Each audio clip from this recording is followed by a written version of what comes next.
नमस्कार दोस्तों, आपका स्वागत है एक बार फिर नया योग टीवी चैनल में। दोस्तों, आज हम बात करेंगे आने वाले ग्रहण की। जो आने वाला ग्रहण है वह चंद्र ग्रहण है। लोग इस ग्रहण को लेकर बहुत ही असमंजस में हैं। 2025 का पहला ग्रहण लगने जा रहा है और यह लगने जा रहा है आने वाली पूर्णिमा पर। तो इसको लेकर है 13 तारीख को है, 13 मार्च को या 14 मार्च को होली वाले दिन होगा या होली के अगले दिन होगा, क्योंकि पूर्णिमा दोनों ही दिन है। तो ग्रहण का सही समय क्या रहेगा, कितने बजे से कितने बजे तक ग्रहण रहेगा, सूतक का समय क्या होगा, कितने बजे से कितने रहेगा, रात में कितना प्रभाव होगा, कहाँ ये दिखाई देगा। साथ ग्रहण के समय आपको क्या नहीं करना चाहिए, गर्भवती जो माताएं बहनें हैं उनका पत्नी चाहिए, बुजुर्गों को क्या ध्यान रखना चाहिए, सामान्य जन को क्या ध्यान रखना चाहिए। और ये जो ग्रहण है ये कितना ना बड़ा ग्रहण होगा, क्या ये बहुत ही पूर्ण ग्रहण होने वाला है, बहुत ही खतरनाक कुछ ऐसा होने वाला है, क्या ये संपूर्ण जन से प्रदान की जाएगी। दोस्तों, आपकी जानकारी के लिए बता दें, ये एक प्रतिष्ठा वेद पुराणों पर आधारित चैनल है। अभी जानकारी देने जा रहे हैं, वह सब प्रतिशत सत्य और पूर्ण इधर उधर की बातें नहीं करते हैं। जो सच होता है वही आपको बताते हैं, जो पुराने में लिखा होता है, जो पुराने में हमने पढ़ा होता है, जो पंचांग कहते हैं, समय आदि मुहूर्त आदि के बारे में वही हम आपको जानकारी यहाँ पर देते हैं। आई बात करते हैं आने वाले ग्रहण की। ग्रहण के दुष्प्रभाव से बचने के लिए कमेंट बॉक्स में अवश्य लिखिए जय शिव शंकर, हर हर महादेव। भगवान शंकर अवश्य ही पूरी शक्तियों से आपकी सदा रक्षा करेंगे और ग्रहण का कोई भी दुष्प्रभाव आपको प्रभावित नहीं कर पाएगा। देखिए, 2025 का जो ग्रहण है ना, वह आप सभी जानते हैं। हमने अभी आपको बताया कि ये चंद्र ग्रहण होने जा रहा है और इसी महीने में दूसरा सूर्य ग्रहण भी लगने वाला है। उसके लिए भी हम आपको अवश्य जानकारी देंगे। यह भी जान लीजिए कि 2 ग्रहण इस महीने लगने वाले हैं। मार्च के अंदर होता क्या है, लेकिन हमारा उद्देश्य होता है कि सामान्य से सामान्य व्यक्ति भी चीजों समझ सके, यही हमारा उद्देश्य है। इसीलिए बताना आवश्यक होता है कि ग्रहण होता क्या है। वैज्ञानिक दृष्टि से क्या है कि जो ग्रहण है वह एक खगोलीय घटना है जो अंतरिक्ष में घटित होती है, परंतु आध्यात्मिक दृष्टि से अगर हम देखें तो हमारे मानता है इसका प्रभाव पृथ्वी वासियों पर पूरा होता है। इसीलिए ग्रहण के समय कुछ सावधानियां बरतने की सलाह दी जाती है। ग्रहण के समय कुछ कार्य ऐसे होते हैं जिनको नहीं करना चाहिए और ग्रहण के समय कुछ विशेष लोगों को तो बहुत अधिक सावधान रहने की आवश्यकता होती है। ग्रहण जो है यह खगोलीय घटना इस प्रकार से घटित होती है। आप जानते हैं कि सूर्य के चारों ओर पृथ्वी चक्कर लगाती है और पृथ्वी के चारों ओर चंद्रमा चक्कर लगाता है। इस प्रकार से ये तीनों ही अपनी दूरी में है, परंतु पृथ्वी और चंद्रमा अपनी धुरी में घूमते हुए भी चक्कर लगाते हैं। तो एक अवस्था ऐसी आ जाती है जिस अवस्था में सूर्य और पृथ्वी के बीच में चंद्रमा आ जाता है। चंद्रमा के बीच में आ जाने से सूर्य का प्रकाश पृथ्वी तक नहीं पहुंचता है और इस अवस्था को कहा जाता है सूर्य ग्रह। जो ग्रहण है ना 3 प्रकार का होता है, पूर्ण ग्रहण, आंशिक सूर्य ग्रहण और बलिया जाकर सूर्य ग्रहण वाले जाकर को रिंग ऑफ फायर के नाम से भी जाना जाता है। तो आंशिक सूर्य ग्रहण वह होता है जब चंद्रमा सूर्य के थोड़े हिस्से को ही छुपा पाता है, बाकी हिस्सा जो है दिखता रहता है, उसका प्रकाश पृथ्वी पर आता रहता है, तो उसको कहते हैं आंशिक सूर्य ग्रहण। कई बार एक ऐसी अवस्था आ जाती है जिसमें कि चंद्रमा पूरी तरह से सूर्य को ढक लेता है और सूर्य का बिल्कुल भी प्रकाश पृथ्वी तक नहीं पहुंच पाता है, 70% तक लिया जाता है। उसको कहते हैं पूर्ण सूर्य ग्रहण की। वह तब होता है जब चंद्रमा सूर्य के बिल्कुल केंद्र में आ जाता है। वह इस प्रकार से जो ऊपर की जो लेयर होती है ना, ऊपर ही सकता है, वो एक अग्नि के समान दिखाई देती है, गोल अग्नि के समान। इसीलिए उसको कहते हैं रिंग ऑफ फायर। एक रिंग के जैसी दिखाई देती है, गोल्ड और चमकती हुई अवस्था होती है, जिसे हिंदी में वाले बल आकार सूर्य ग्रहण भी कहा जाता है। इसी प्रकार से जब सूर्य और चंद्रमा के बीच में पृथ्वी आ जाती है, उसे अवस्था में चंद्र ग्रहण लगता है। अब आप बहुत सारे डॉगी की सूर्य और चंद्रमा के बीच में पृथ्वी आ गई तो चंद्र ग्रहण कैसे, क्योंकि चंद्रमा तो पृथ्वी के सामने, ये फिर तो कोई दिक्कत होनी नहीं चाहिए। दर्शन आप में से बहुत सही बुद्धिजीवी जानते होंगे कि चंद्रमा का अपना कोई प्रकाश नहीं है। चंद्रमा चमकता है सूर्य के प्रकाश से। जब सूर्य का प्रकाश चंद्रमा पर पड़ता है तो वह प्रकाशित होता है और दिखता है कि हाँ देखिए कितना सुंदर दिखता है। अब जो पृथ्वी बीच में आ जाती है तो उसे अवस्था में चंद्रमा पर सूर्य का प्रकाश पड़ना और उसे अवस्था को कहते हैं चंद्र ग्रहण। जब पूर्ण रूप से टकली आ जाए तो पूर्ण चंद्र ग्रहण और आंशिक रूप से ढाका जाए तो आंशिक चंद्र ग्रहण कहलाता है, क्योंकि सूर्य का प्रकाश चंद्रमा तक नहीं पहुंच रहा। इस चक्कर में वहां पर अंधेरा छा गया है और वह पृथ्वी पर दिखाई ही नहीं देता तो है वह चंद्र ग्रहण की अवस्था। ये वैज्ञानिक दृष्टि से अवस्था है। अब जो आध्यात्मिक कथाएं हैं उनके अनुसार जो कहा जाता है उसको भी संक्षेप में हम बता देते हैं कि आध्यात्मिक दृष्टिकोण या कथा जो है वह क्या कहती है कि ग्रहण क्यों लगता है। कुछ कथाएं हैं जो प्रचलित है। इनका संबंध है जब सागर मंथन हुआ था देवताओं और राक्षसों के बीच में, तो उसमें से जब अमृत निकला अंत में तो अमृत पीने के लिए सभी में होड़ सा मच गई। सभी दौड़ पड़े। भगवान श्री हरि विष्णु ने वहाँ पर मोहिनी रूप धारण किया और मोहिनी का रूप धारण करके कहा कि मैं सबको अमृत पान कराऊंगी। अब क्योंकि इस विषय में पहले से ही देवताओं के गुरु बृहस्पति को सब कुछ जात था कि ये है भगवान श्री हरि विष्णु का सोच समझ विचार है, और उन्होंने सोच विचार के ही ये निर्णय लिया है कि उन्होंने मोहिनी का रूप धारण किया है। तो मोहिनी के रूप को धारण करने का कारण ये था कि जो भी मोहिनी के रूप को देखेगा वह मोहित हो जाएगा, और जैसा मोहिनी कहती जाएगी वह वैसा ही करेगा। तो जब राक्षसों ने मोहिनी को देखा तो पूर्ण रूप से वो मोहित हो गए, जिनको आज के टाइम में हिप्नोटाइज करना कहते हैं। तो मोहित हो जाने के कारण मोहिनी ने कहा कि आप सब बैठ जाएं, मैं आप सबको बारी बारी से अमृत पिलाऊंगी। तो जितने भी रक्षा थे वो मोहित हो गए थे और उन्होंने उनकी बात मान ली। परंतु जैसा हमने कहा कि देवताओं के गुरु जो बृहस्पति देना उन्हें पहले से झांक था, इसीलिए उन्होंने देवताओं को पहले ही बोल दिया था कि आप में से कोई भी मोहिनी के मुंह की तरफ ना देखें, सब उनके पैरों को ही देखना, क्योंकि देव गुरु जानते थे कि यदि मुख को देख लिया तो देवता भी मोहित हो जाएंगे। सभी देवताओं ने केवल भगवान विष्णु के मोहिनी रूप में पैर देखे और उनके ऊपर उसे मोहिनी रूप का प्रभाव नहीं हुआ। अमृत पान करना शुरू किया। देवताओं की तरफ से एक राक्षस को इसकी भनक लग गई कि ये श्री हरि विष्णु की कोई ना कोई चाल है देवताओं के लिए। वह चुपके से जी पंगत में जिस लाइन में देवता बैठे थे उसे लाइन में जाकर बैठ गया, और जैसे ही मोहिनी रूप धारी भगवान श्री हरि अमृत पान करते हुए उसे तक पहुँचे, उसने अमृत पान करना आरंभ किया ही था कि उसकी बगल में बैठे चंद्रदेव और सूर्य देव को ये सब पता लग गया कि ये राक्षस है। तो उन्होंने तुरंत ही भगवान को बता दिया कि प्रभु ये चल से यहाँ बैठा है और देश बदल के यहाँ बैठा है तो राक्षस है। भगवान श्री हरि विष्णु ने तुरंत ही अपने सुदर्शन चक्र से उसका सर धड़ से अलग कर दिया, परंतु क्योंकि तब तक कुछ बंदे अमृत की उसके मुख में जा चुकी थी, वो अमृत पान कर चुका था, इसीलिए वह मरा नहीं और उसका सिर धड़ दोनों अलग हो गए, जो बाद में राहु और केतु के नाम से जाने जाने लगे। तो ये कथा सुनाई जाती है कि राहु और केतु उपयोग के झांत हुआ कि चंद्रमा और सूर्य की वजह से ही वह पकड़ा गया है और उसका सर काटा गया है। इसीलिए इस क्रोध में वह समय का इंतजार करता है और कुछ समय के लिए वह सूर्य को और कुछ समय के लिए चंद्रमा को समय पर अपने मुख में रखने का पकड़ने का प्रयास करता है, और इसी समय को ग्रहण की अवस्था कहते हैं। जब राहु सूर्य देव को अपने मुख में रखता है तो सूर्य ग्रहण, और चंद्र देव को रखता है तो चंद्र ग्रहण लगता है। परंतु हम आपको फिर से एक बार बताना चाहेंगे कि जो वैज्ञानिक दृष्टिकोण है आप उसी को समझिए, क्योंकि कथाएं जो है वो बहुत सारी प्रचलित हो जाते हैं, और ये जो कथा का वर्णन है इस विषय में ग्रहण से संबंधित ये सही कथा है कि हाँ इस प्रकार से राहु का उद्गम हुआ। राहु केतु किस प्रकार से बने ये सही है, परंतु सूर्य ग्रहण इस वजह से लगता है कि राहु उसको अपने मुख में रख लेता है। इस प्रकार के प्रमाण हमारे पुराणों में नहीं मिलते हैं, तो हो सकता है कि एक प्रकार की दंत कथा हो।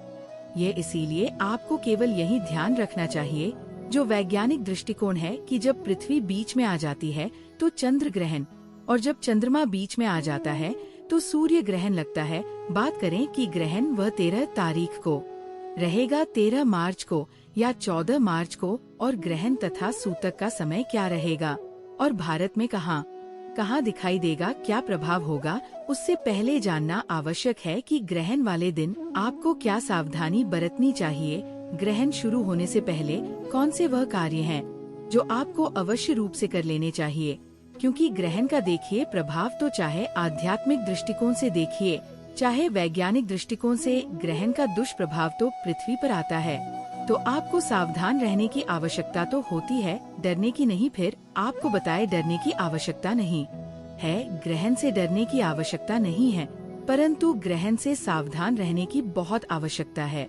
सावधानियां की बात कर लेते हैं कि किस प्रकार से आपको ग्रहण का जो सूतक है ना, वह जब लगे। सूतक कब लगता है? सूर्य ग्रहण का सूतक लगता है ग्रह से 12 घंटे पहले, और चंद्र ग्रहण का सूतक लगता है ग्रहण से 9 घंटे पहले। भी आपको बताएंगे कि पहले आपको एक काम अपने घर में अवश्य कर लेना चाहिए। सबसे पहले तो खाने पीने का काम हो सके तो पहले कर लीजिए, और खाने पीने की जो वस्तुएं हैं, ना चाहे वह आटे का ड्रम हो, चाहे वह आप चाय चीनी आदि के डब्बे हो डाले, आदि का डब्बा हो, आपका रेफ्रिजरेटर हो, जो भी खाने पीने का सामान है उसे सबकी सुरक्षा के लिए पूछा उसके साथ में डाल दीजिए। दोनों ही नाम से जाना जाता है। इसका अग्रभाग बहुत ही शिक्षक होता है कि किसी भी मंदिर से आपको बड़ी आसानी से मिल जाएगी, कहीं पंडित जी के ऑफिस से भी मिल सकती है।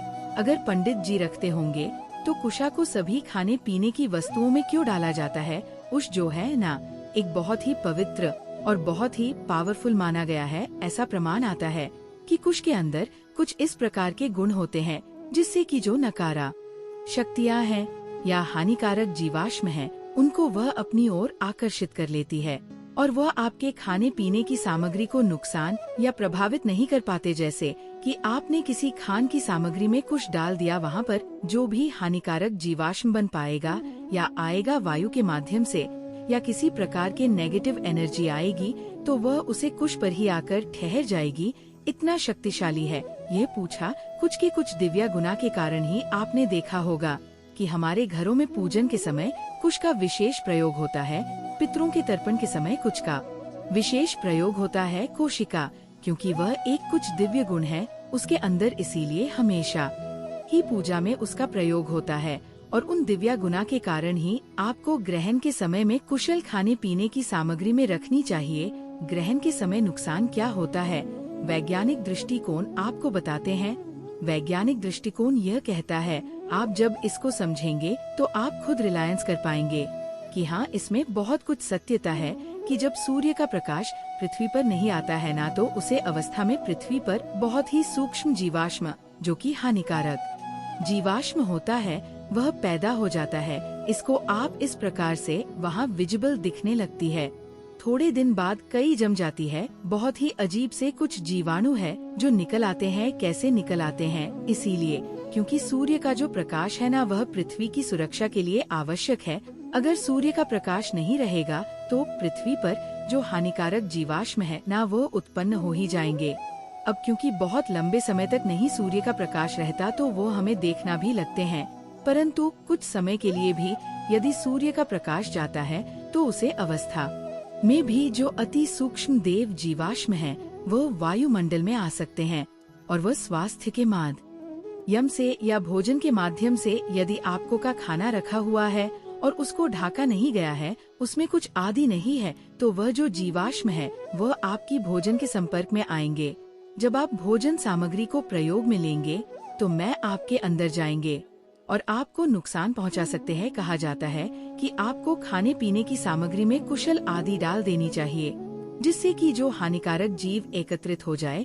तो पहले कार्य तो ये कि सूतक लगने से पहले खाने पीने की सभी सामग्री में आपको डाल दीजिए। उसके बाद दूसरा यह कि जो भोजन अधिकारी है उनको पहले से ही कर लीजिए। परंतु जो सूतक का समय होता है वो बहुत लंबा होता है। इतने अधिक लंबे समय तक भूखे रहना बड़ा मुश्किल होता है। आप सूतक के समय यदि कुछ विशेष हालत है तो भोजन कर सकते हैं, क्योंकि 12 घंटे तक तो भूख नहीं रखा जा सकता। भोजन करेंगे तो सावधानी का सावधानी, साफ सफाई की सावधानी बार बताइएगा।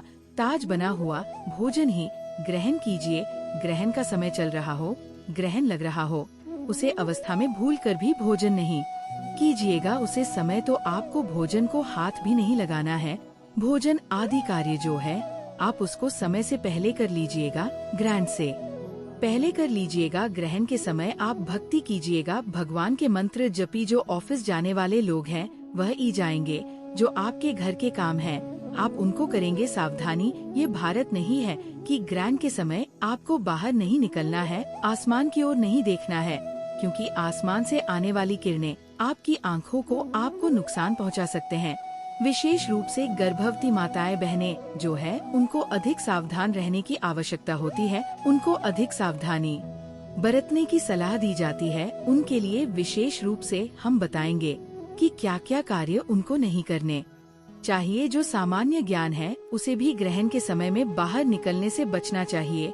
जितना हो सके आपका वार्ड एरिया में रहिए, अपने घर पर रहिए। अगर ऑफिस में है तो ऑफिस के अंदर रहे, जब तक बहुत अधिक कोई मजबूरी ना हो। आप बाहर ना निकले। ग्रहण के समय कुछ भी खाने पीने की मन ही होती है, खाना पना आपको नहीं चाहिए, क्योंकि आजकल सभी गोपाल जी रखते हैं करते हैं। तो आप अपने मंदिर के जो पर्दे हैं वह ग्रहण शुरू होने से पहले ही आवश्यक रूप से कर दीजिएगा, क्योंकि ग्रहण के समय भगवान के प्रति खुला नहीं होते हैं। भगवान की मंदिर में पूजा नहीं होती है, भगवान का किसी भी प्रकार का पूजा पाठ नहीं होता है। केवल आप उनकी कथाएं पढ़ सकते हैं, पाठ कर सकते हैं, हनुमान चालीसा पढ़ सकते हैं, इस बजरंग बाण पढ़ सकते हैं, सुंदरकांड पढ़ सकते हैं, रामायण पढ़ सकते हैं, महाभारत पढ़ सकते हैं। जो भी ग्रंथ है उनको पढ़ सकते हैं, पुराने को पढ़ सकते हैं। पाठ जो है चाहे वो शिव महापुराण हो, चाहे वो विष्णु सहस्त्र नाम हो, शिव सहस्त्र नाम हो, वो सबका पठान कर सकते हैं। परंतु जो पूजा होती है ना, जो आप जहाँ भगवान को कुछ अर्पित कर रहे हैं वो नहीं होता है, भोग नहीं लगता है, भगवान की आरती नहीं होती है। ग्रहण शुरू होने से पहले अपने घर के जो मंदिर है उसके पर्दे बंद कर दीजिए। भगवान को भूख आदि का कार्य भी आप ग्रहण के समय में, और ग्रहण समाप्त हो जाएगा उसके बाद ही शुद्ध करने के बाद आप भगवान को भोग लगाएंगे पर्दे खोल के। तो ये जो एक कार्य है शुरू होने से पहले कर लेना चाहिए। मंदिर के पर्दे आदि करने का, भोग लगाने का यदि समय है तो समय से पहले ही लगा दीजिए, अर्थात जो सूतक लगने वाला है उससे पहले ही लगा दीजिए। मंदिरों में भी पहन जो है वह सूतक लगने से पहले हो जाते हैं, और जब तक सूतक रहेगा, जब तक ग्रहण रहेगा, तब तक प्रतिदिन नहीं खुलती, नहीं आरती की जाती है। तो इस प्रकार से ये सावधानियाँ आपको ग्रहण से पहले रखती है।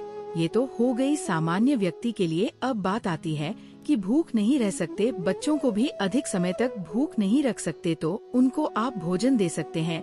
ध्यान रखिए कि उनका भोजन देते समय कुछ सावधानी बरती है। साफ सफाई का विशेष रूप से ध्यान रखिए। किसी प्रकार की हानिकारक की वस्तुओं के संपर्क में आकर उनको कोई नुकसान न पहुँचे। अब बात आती है गर्भवती माता बहनों की, क्योंकि उनका विशेष रूप से सलाह दी जाती है किस प्रकार से रहना चाहिए। जो वृतांत आता है, जो सामाजिक दृष्टिकोण है, उसके अनुसार हम यहाँ आपको बताएंगे, क्योंकि जो बता रहे हैं उसके बारे में पुराणों में ऐसा कोई विशेष प्रमाण नहीं मिलता है, परंतु जो हमारी प्रथाएं हैं समाज की, उसके आधार पर आपको बताते हैं कि ग्रहण के समय में किसी भी गर्भवती माता बहन को किसी भी नुकीले और तीक्ष्ण शार्प हो है, चाकू हो गया, चोरी हो गई, सी आदि हो गई, इन सब से काम नहीं करना है। ना कटाई का काम करना है, ना बनाई का काम करना है, ना सिलाई का काम करना है, क्योंकि इन सभी में शिक्षक जो होती है, शार्प चीजों का प्रयोग होता है, चाकू का, छुरी का, सीका, इस प्रकार के काम आपको नहीं करने हैं, जहाँ पर कि आपको कहीं भी चोट लगने की संभावना हो, कटने फटने की संभावना हो। इन चीजों से आपको दूर रहना है। एक बात, ग्रहण के समय आपको सोना नहीं है। ग्रहण के समय सूतक के समय की बात नहीं कर रहे। सूतक दोबारा घंटे का होता है। ग्रहण जब चल रहा हो, ग्रहण का जो समय हो, हम आपको बताएंगे कि ये ग्रहण कितने बजे से कितने बजे तक होगा। तो ग्रहण के समय आपको सोना नहीं होता है, क्योंकि अधिक समय तक बैठना मुश्किल होता है गर्भावस्था में, तो उसे सोना नहीं है। ग्रहण के समय आपको धार्मिक पुस्तकों को पढ़ना चाहिए, या भगवान की आप कथाएं सुन सकते हैं। आजकल तो कास्ट भी बहुत सारे हैं और इंटरनेट पर बहुत ऑप्शंस है। जहां पर आप धार्मिक कथाएं देख सकते हैं, सुन सकते हैं। सुनिए, हमारे चैनल पर भी विष्णु सहस्त्र नाम आपके लिए अपलोड किया गया है। विष्णु सहस्त्र नाम को आप ग्रहण के समय अवश्य पढ़ेगा। ग्रहण के दिन आपको पढ़ना चाहिए, वैसे भी पूर्णिमा का दिन है, सुनना चाहिए और सुन सकते हैं। धार्मिक चीजों को पढ़ाते हुए हैं आपको ये समय व्यतीत करना चाहिए। जहाँ तक खाने पीने की आवश्यकता है, सूर्य ग्रहण या चंद्र ग्रहण जो भी है उसके शुरू होने से पहले यदि ग्रहण बहुत लंबा है, अधिक समय का है, तो उसे समय और भूख भी बहुत लगी हो तो गर्भावस्था में हम भी नहीं कहता कि बहुत अधिक समय तक आप भूखे रहे, तो सावधानी पूर्वक तरीके से आप खा सकते हैं। आप सावधानियां का ध्यान रखना होगा और ग्रहण के समय आपके घर से बाहर ना जाए। और क्योंकि आज का समय है, हमारी बहुत सी मात्राएं बहाने जो वर्ग होती है उनको ऑफिस जाना होता है। आप ऑफिस के अंदर रहे या तो घर के अंदर रहे या तो ऑफिस के अंदर रहे, पर आप ग्रहण के समय में घर से बाहर ना निकले और ऑफिस से बाहर ना निकले। ऐसे स्थान पर ना रहे जहाँ की आप आसमान पार्क में आते हो। यही सावधानी आपको बरतने की आवश्यकता है। एक चीज और जो सलाह के रूप में बताएंगे, लोग बहुत अधिक डरते हैं। ग्रहण के समय में गर्भवती माता बहनों को आपको डरने की आवश्यकता नहीं है। ऐसा नहीं है कि जबरदस्ती आपको कोई नुकसान देने वाला है। आपको सावधान रहने की आवश्यकता है। तो आपके मन में अगर किसी भी प्रकार का डर है, ग्रहण को निकाल दीजिए, डरिए नहीं, जिससे कि आपको किसी प्रकार की अप्रिय घटना का सामना ना करना पड़े। इस प्रकार से आप ग्रहण के समय को व्यतीत कीजिएगा। अब बात करते हैं कि ये ग्रहण जो है वह कब से कब तक रहेगा, सूतक का समय कब रहेगा और कहाँ ये दिखाई देने वाला है। साथ ही इसका प्रभाव क्या रहने वाला है होली का पूजन पर और क्या प्रभाव रहने वाला है अन्य चीजों। क्योंकि ग्रहण के समय जब सूतक लगा होता है तो बहुत सी पूजा है जो नहीं होती है, पूजा पाठ के कार्य नहीं किए जाते हैं। तो इस ग्रहण का होलिका की पूजन पर क्या प्रभाव रहेगा या सत्यनारायण भगवान का जो पूजन होने वाला है उसे पर क्या प्रभाव रहेगा, पहले जानना आवश्यक है कि ग्रहण है या 14 तारीख को ग्रहण है और समय क्या रहेगा। ये जो ग्रहण है 2025 का पहला ग्रहण चंद्र ग्रहण, इस चंद्र ग्रहण की शुरुआत हो रही है 14 मार्च को। ग्रहण पहली बार तो 13 मार्च को नहीं है, 14 मार्च को ग्रहण होगा। इस ग्रहण का जो सूतक वह सूतक लगेगा 14 मार्च की रात्रि को 1229 से रात को 12:02 से 14 मार्च को सूतक लग जाएगा और ये सूतक समाप्त होगा 14 मार्च को दोपहर को 329 पर। ये सूतक का समय है। जो ग्रहण का समय रहेगा वह रहेगा 14 मार्च को सुबह 929 से और 329 तक। ग्रहण का समय फिर से बताए तो 14 मार्च को दिन सुबह 9:02 पर ग्रहण आरंभ। ये जो ग्रहण है चंद्रमा को लाल रंग का दिखाई देने वाला होगा। इस दिन जो चंद्रमा है वो लाल रंग का दिखाई देगा, जिसे ब्लू मून भी कहा जाता है। तो इस दिन 14 मार्च को अगर आप देखेंगे तो आसमान में आपको लाल रंग दिखाई देगा। अब बात करते हैं कि ग्रहण कहाँ का रहेगा, भारत पर इसका कितना प्रभाव रहेगा और होली का पूजन पर कितना प्रभाव रहेगा। ये ग्रहण जहाँ देखा जाने वाला है वह आप सुन लीजिए। ये ग्रहण दिखाई देगा उत्तरी और दक्षिणी अमेरिका में, यूरोप में, आर्कटिक महासागर, ऑस्ट्रेलिया में, अफ्रीका में, अटलांटिक में और पूर्वी एशिया में तथा अंटार्कटिका में। यहाँ पर ये स्पष्ट रूप से दिखाई देगा। भारत जो आता है वह दक्षिणी एशिया में आता है और दक्षिणी एशिया में ये ग्रहण दिखाई देने वाला नहीं है।